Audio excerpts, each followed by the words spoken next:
Technology is so important in all of our lives. If it weren't for technology, I wouldn't be teaching you English online right now. I have created a list of useful English words that you can use to talk about technology that is common in your life. Let's learn these English words in today's lesson, and then the second half of this English lesson will be a repeat after me English speaking practice, so that you can practice your American accent and you can hear the vocabulary words in use. Let's get started. Let's start by looking at this beautiful picture of a laptop. So a laptop, of course, is the type of computer that you can take on the go. You can work at a coffee shop with your laptop, and this particular laptop is called a MacBook. I personally have a MacBook, but some people don't like MacBooks. MacBooks are the type of laptops that the company Apple makes, or Macintosh. The English word for it is the webcam. So most computers have a built-in webcam. That means it's connected to the computer. Whenever you say built-in, it means it's inside of the computer, so you don't have to externally plug it in. We use that word externally when you have to add something to your computer. When you use a laptop, you use the touchpad to move the mouse, or the cursor as we sometimes call it when we're typing on the computer. This, of course, is called the keyboard.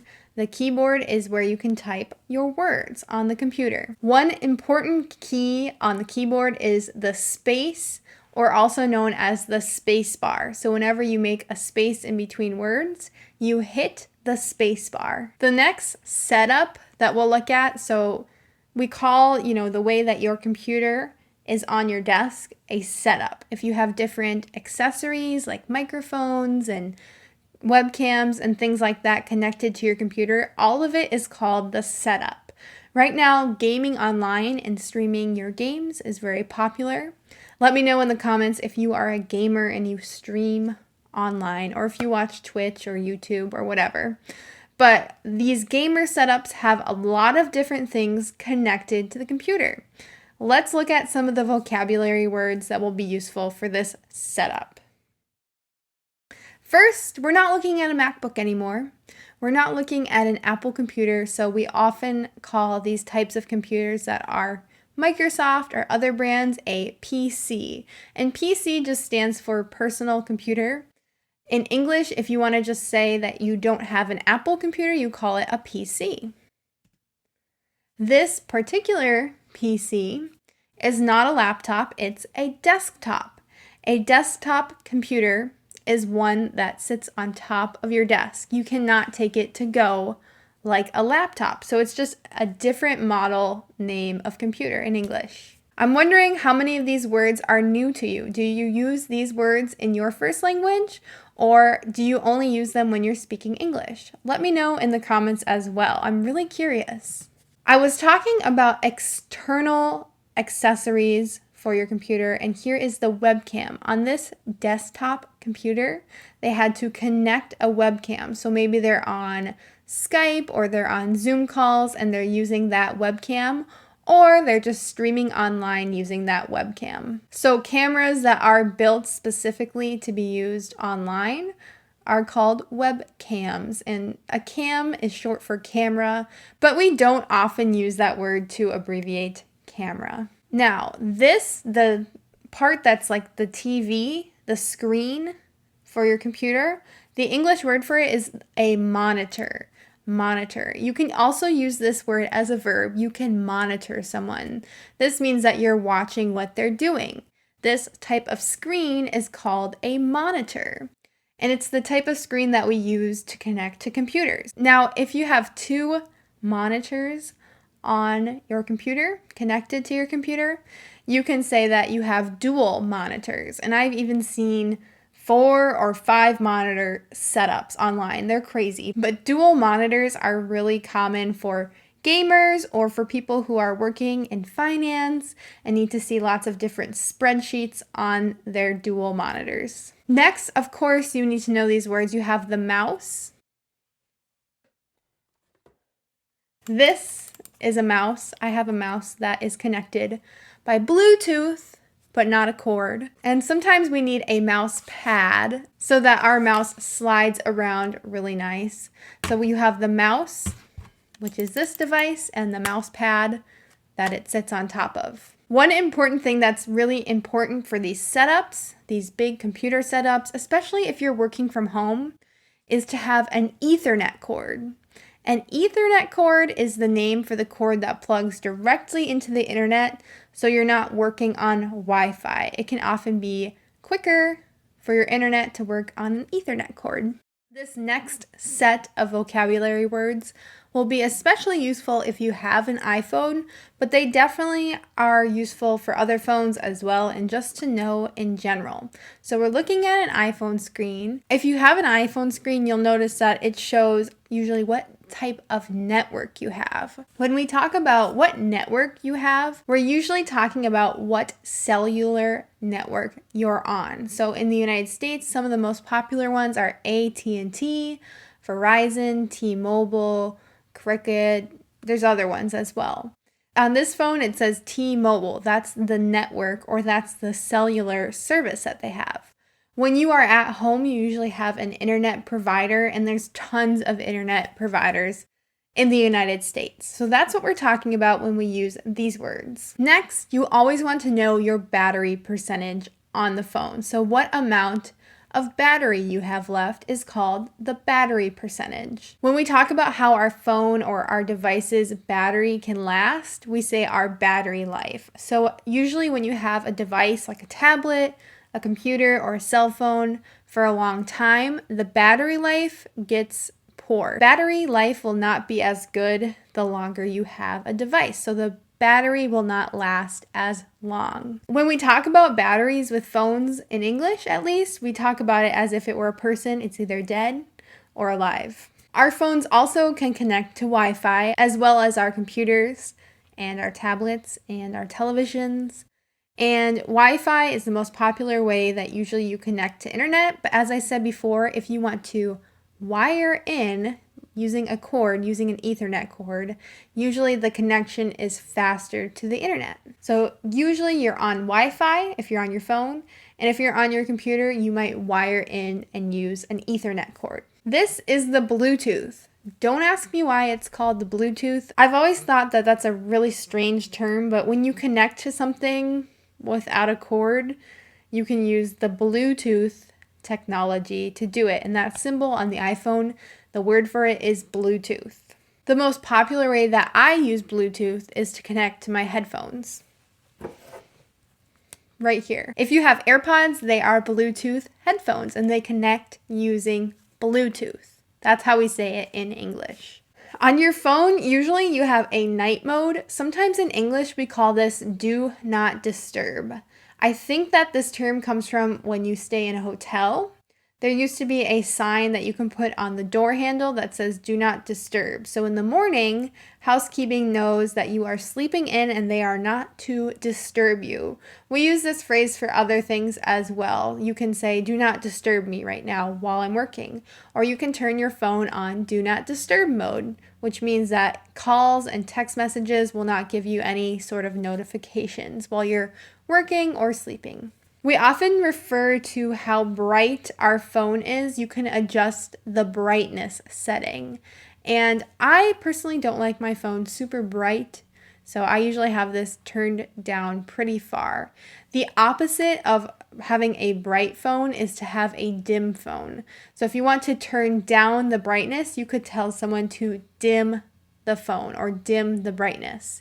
You can also use this word for just any sort of light. If you want it to be turned down or less bright, you can say, can you please dim the lights? All of these icons and symbols represent applications, but in English, we usually just say apps. I have a lot of apps on my phone. I use the YouTube app on my phone. I have the Instagram app on my phone as well. So instead of saying application, we almost always say app in English. I've put together some really great examples to help you learn how to use technology vocabulary in an English conversation. So make sure to use this video to your advantage and practice saying these sentences after I say them. So you can use this as an opportunity to practice your American English accent, or you can just use this as an opportunity to practice speaking out loud in general. Don't worry about your accent if it's not perfect, if it doesn't sound like mine, but if you are working towards sounding more American and that's your goal, then definitely repeat after me and try to mirror the way that I sound. Let's get started with the first sentence. I have a nice dual monitor set up for my gaming.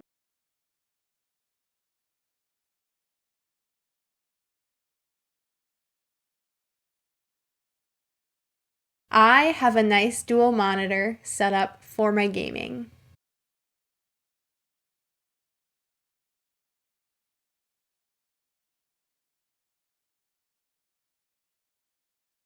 My Wi-Fi is working so slow, I'm going to wire in.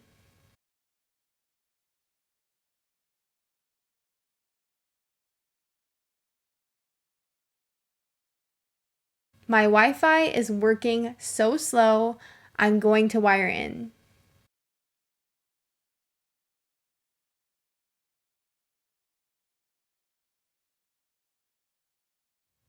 Good practice so far, let's keep going.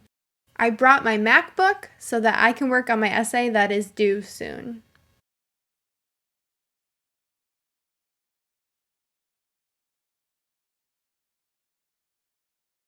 I brought my MacBook so that I can work on my essay that is due soon.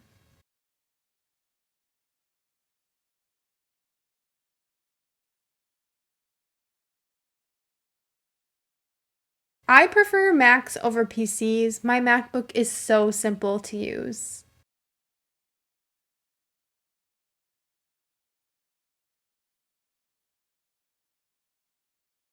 I prefer Macs over PCs. My MacBook is so simple to use.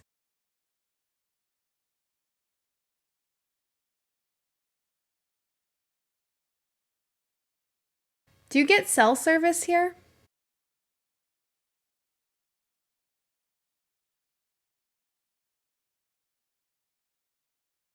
Do you get cell service here?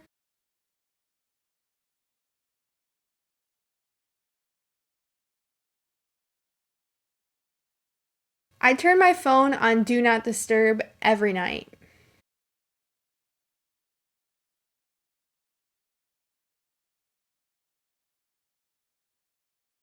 I turn my phone on Do Not Disturb every night.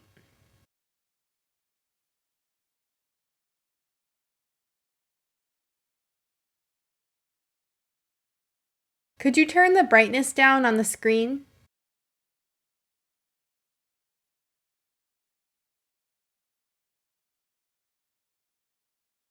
Could you turn the brightness down on the screen?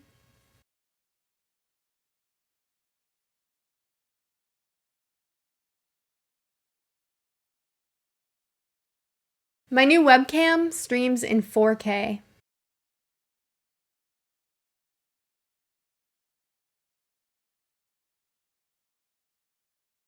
My new webcam streams in 4K.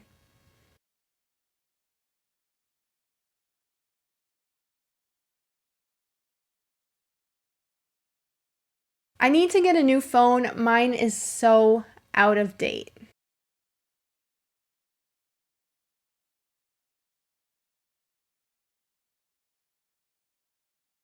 I need to get a new phone. Mine is so out of date.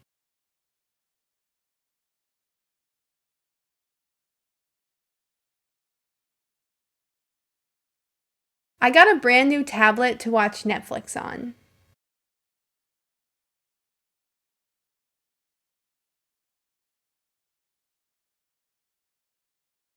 I got a brand new tablet to watch Netflix on.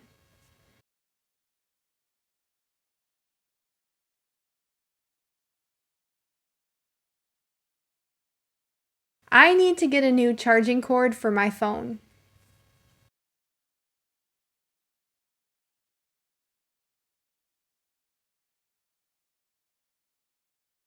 I need to get a new charging cord for my phone.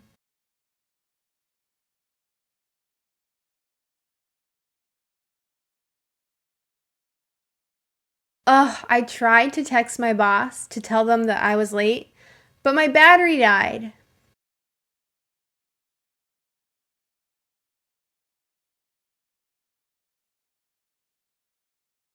Ugh, I tried to text my boss to tell them that I was late, but my battery died.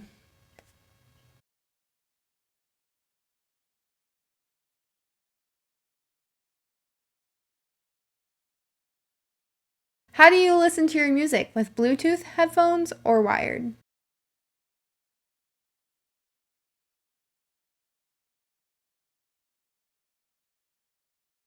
How do you listen to your music, with Bluetooth headphones or wired?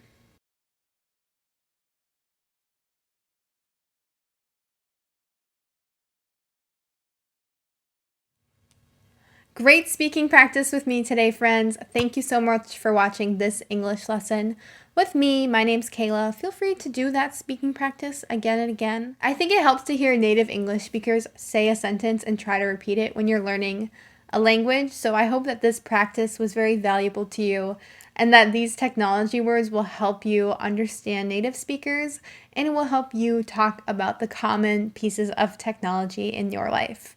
Thanks again for watching and studying with me. I'll see you in the next lesson.